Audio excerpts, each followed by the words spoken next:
అందరికీ శుభోదయం అండి. వసంత నవరాత్రుల్లో ఈరోజు మనం 4వ రోజుకి చేరుకున్నాము. ఈ వన దుర్గా మహోత్సవంలో ఈరోజు శివుడికి రుద్రాక్షలతో అభిషేకం జరిగింది. అలాగే అన్ని హోమగుండాలు కూడా చక్కగా అగ్నికార్యం జరిగి ఆరంభించారండి. మీరు కూడా అందరూ తప్పకుండా స్వామివారి, అమ్మవారి, అయ్యవారి దర్శనం చేసుకుని వారి ఆశీర్వచనములు పొందండి. Thank you very much for watching my video. Thank you. ఓం నమః శివాయ, ఓం నమః శివాయ, ఓం నమః శివాయ, ఓం శ్రీమాత్రే నమః, ఓం శ్రీమాత్రే నమః, ఓం శ్రీమాత్రే నమః.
Terus ब्राह्मणेभ्यः शुभं भवतु सद्यो जातवामदेव घोरतत्पुरुषैर्जातमञ्चार्षैर्प्रवरान्विता परशिवगोत्रस्य सदाशिवधर्मणः पौत्राय चतुस्सागरपर्यन्तं ब्राह्मणेभ्यः शुभं भवतु सद्यो जातवामदेव घोरतत्पुरुषैर्जातमञ्चार्षैर्प्रवरान्विता परशिवगोत्रस्य महेश्वरधर्मणः पुत्राय चतुस्सागरपर्यन्तं ब्राह्मणेभ्यः शुभं भवतु आयो जातवामदेव घोरतत्पुरुषैर्जातमञ्चार्षैर्प्रवरान्विता परशिवगोत्रोद्भवाय अखिलाण्डकोटि ब्रह्माण्डनायकाय तत्त्वस्वरूपाय आदिमध्यान्तरहिताय चतुर्दश भुवनाधीश्वराय कैलासपुरनिवासाय काशीनिवासाय साक्षात् काशी విశ్వేశ్వర స్వామినే వరాయ అన్నారట. ఈ నలుగురు బ్రాహ్మణులు కూడా వెళ్ళి అంటే ఏంటయ్యా అంటే స్వామివారి యొక్క గోత్రం పరశివ గోత్రం. ఈ పరశివ గోత్రంలో 5 ఋషులు ఉంటారట. 5 ఋషులు అంటే ఎవరో కాదు, పరమేశ్వరస్య పంచముఖానాం. ఈశ్వరుడికి ఎన్ని ముఖాలు ఉంటాం? 5 ముఖాలు. ఈ 5 ముఖాల పేర్లే ఆ యొక్క పరమేశ్వర యొక్క ఋషులు అన్నమాట. వాళ్ళు ఎవరు? సద్యోజాత, వామదేవ, అఘోర, అనేటువంటి 5 ఋషులతో కూడుకున్నటువంటి పరశివ గోత్రంలో స్వామివారు ఉద్భవించారయ్యా. స్వామివారి యొక్క ముత్తాత పేరు పరశివ శర్మ. అట్లాగే స్వామివారి యొక్క తండ్రి గారి పేరు సదాశివ శర్మ. అట్లాగే స్వామివారి యొక్క తండ్రి గారి పేరు మహేశ్వర శర్మ. స్వామివారి సంగతి చెప్పాలంటే స్వామివారి సామాన్యులు కాదయ్యా. ఆయన అఖిలాండకోటి బ్రహ్మాండ నాయకాయ తత్వస్వరూపాయ ఆదిమధ్యాంతరహితాయ. ఈ యొక్క చతుర్దశ భువనాలన్నీ కూడా ఆయనతోనే సమానం. అంతటి విశేషమైనటువంటి మా వరుడు అంతటి గొప్పవాడయ్యా అని చెప్పని ఆయన కైలాసంలో ఉంటాడు. కైలాసపుర నివాసాయ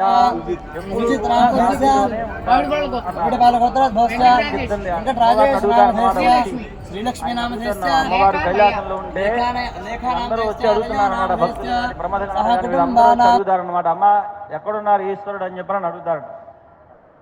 అడిగితే ఆవిడికి ఏం చెప్పాలో అర్థం కాల. ఎక్కడున్నాడని చెప్పాలి అని చెప్పని అంటుంది. ఆ తర్వాత ఈశ్వరుని అడుగుతుంది అనమాట.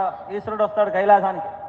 వచ్చేసరికి మీకోసం చాలామంది వస్తున్నారు, వచ్చి అడుగుతున్నారు మీరు ఎక్కడున్నారని. నేనేం చెప్పాలి అని చెప్పనని, మీరు కైలాసంలో ఉంటారా అని చెప్పని అడిగింది అనమాట. అడిగితే నాహం వశామి కైలాసే అన్నారట. అంటే నేను కైలాసంలో ఉండను పార్వతి అని చెప్పని అన్నారట. మరి ఇంకెక్కడుంటారండి? హిమాలయాల్లో ఉంటారా అంట. మందర పర్వతం మీద ఉంటారా అని అడిగిందట. అంటే ఆయన అన్నట నచ మందర పర్వతే అన్నట. నేను అక్కడ ఉండన పార్వతి అన్నట. మరి ఇక్కడ హిమాలయాల్లో ఉంటారా అన్నారన్నమాట. అంటే మామగారి ఇల్లు అనమాట హిమాలయాలంటే. అంతేగా అమ్మవారు హిమవత్ రాజపుత్రి కదా ఆవిడ. కాబట్టి హిమాలయాల్లో ఉంటారా అని అడిగిందట. నావా హిమాచలే భద్రే అన్నారు. అక్కడ నేను ఉండనని చెప్పారట. మరి ఇంకెక్కడ ఉంటారయ్యా అని అడిగిందట. అడిగితే కాశ్యామేవ వశామ్యహం అన్నారట. నేను ఎప్పుడు కూడా ఎల్లప్పుడూ కూడా కాశీలోనే ఉంటాను అని చెప్పనని ఆ పరమేశ్వరుడు చెప్పారన్నమాట.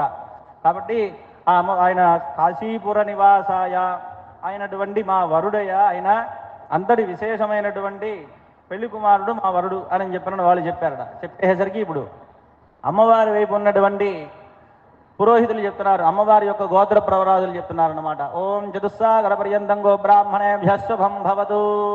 చిదానంద పరాకాశ పరవాసుదేవ చిదానంద పరాకార పరవాసుదేవ త్రయారుషేయ ప్రవరాన్విత పరవాసుదేవ గోత్రోద్భవస్య త్రికూటాచల పర్వత మహారాజ వర్మణో నత్రే. చతుస్సాగర పర్యంతం గో బ్రాహ్మణేభ్యః శుభం భవతు. చిదానంద పరాకార పరవాసుదేవ త్రయారుషేయ ప్రవరాన్విత పరవాసుదేవ గోత్రోద్భవస్య.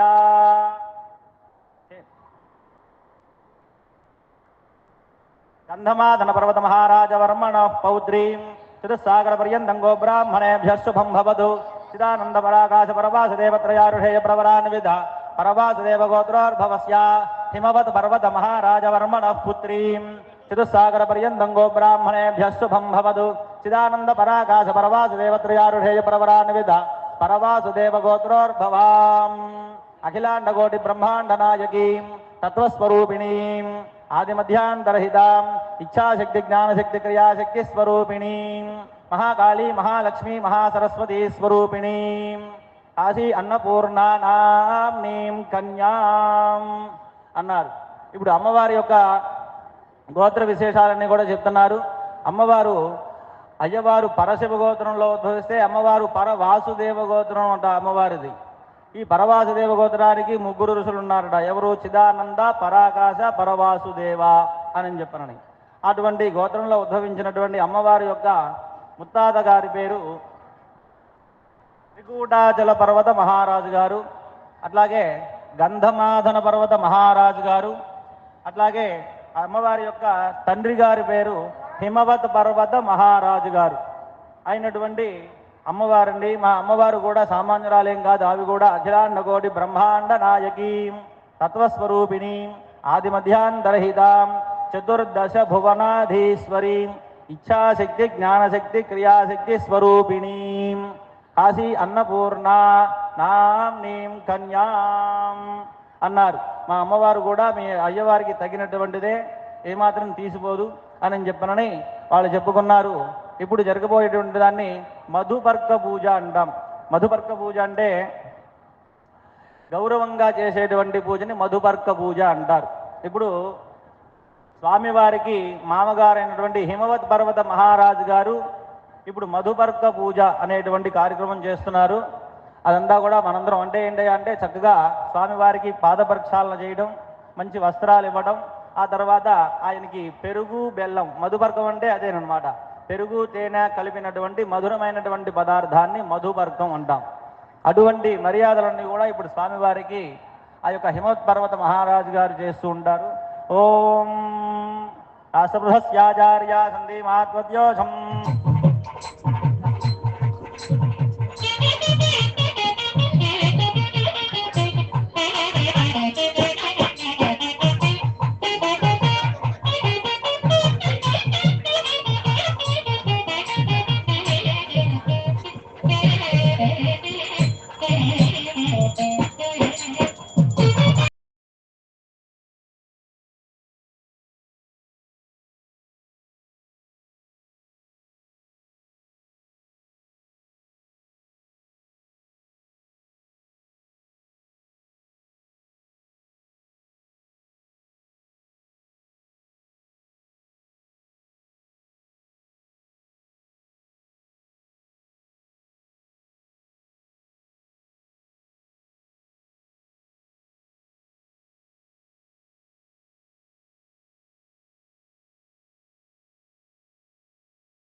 ప్లేట్ ఇస్తారు.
కొబ్బరికాయలు ఇవన్నీ సరుకులు, మంచినీళ్ళు. అయ్యో వద్దులేండి అన్నయ్య నమస్కారం.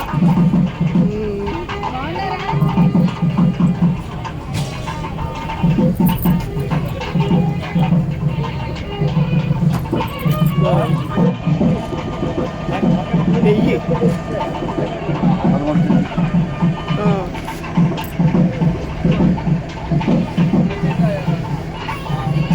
చూపిస్తారా? ఇదిగో ఆయన ఉన్నారు అక్కడ మహేష్ స్వామి. అది ఓపెన్ చేసి చూపిస్తారా?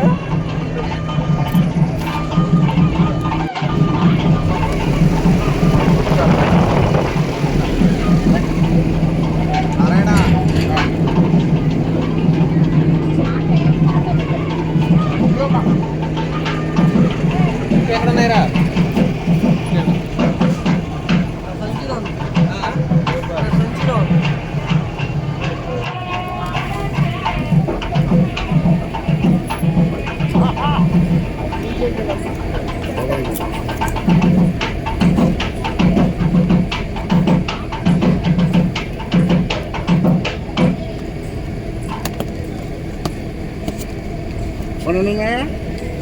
పన్నెండు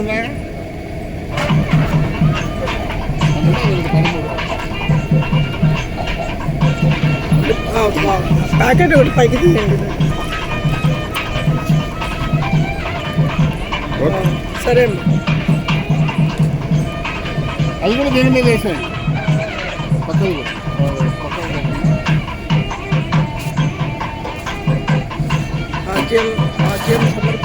ఆజ్యం సమర్పయామి. రేపు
प्रचंड पंचसायके ओम नमः शिवाय ओम नमः शिवाय ओम नमः शिवाय धरेन्द्र नंदिनी विलास बंधु बंधुर पुरद्धिगंत संतति प्रमोदमान मानसे ओम नमः शिवाय ओम नमः शिवाय ओम नमः शिवाय पुल्लनील पंकज प्रपंच कालिम प्रभा विलंबि कंठ कंदली रुचि प्रबद्ध कंधरो ओम नमः शिवाय ओम नमः शिवाय ओम नमः शिवाय छिनो पुरच्छिनो भवच्छिनो मखच्छिदं गजच्छिदान्धकच्छिदं तमन्त खच्छिनो भजे ओम नमः शिवाय ओम नमः शिवाय ओम नमः शिवाय ओम नमः शिवाय ओम नमः शिवाय ओम नमः शिवाय ओम नमः शिवाय ओम नमः शिवाय ओम नमः शिवाय ओम नमः शिवाय ओम नमः शिवाय ओम नमः शिवाय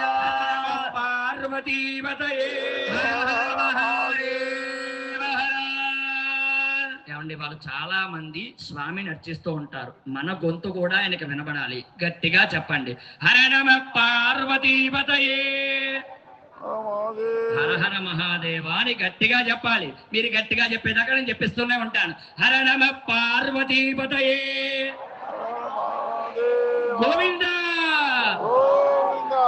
నామం చెప్పినప్పుడు రాలేదు, కానీ ఈ నామం చెబితే గట్టిగా వచ్చింది. పోనీ నే నామం చెప్పినా పర్వాలేదు, రెండూ ఒకటే కాబట్టి చక్కగా స్వామిని జ్యోతి రూపంలో ఆ ఆవాహనంతా చేసి వెలిగించుకున్నాం. నైవేద్యం పెట్టి హారతి ఇచ్చిన తరువాత ఒక 5 నిమిషాల తర్వాత అందరికీ ఫలహారాలు ప్రసాదం కూడా ఉన్నాయి కాబట్టి అది కూడా స్వీకరించే వెళ్ళాలి. అది కూడా స్వామి ప్రసాదంగా అందరికీ ఏర్పాటు చేయడం జరిగింది. 10 నిమిషాల్లో మనకి ఇక్కడంతా కూడా పూర్తయిపోతుంది.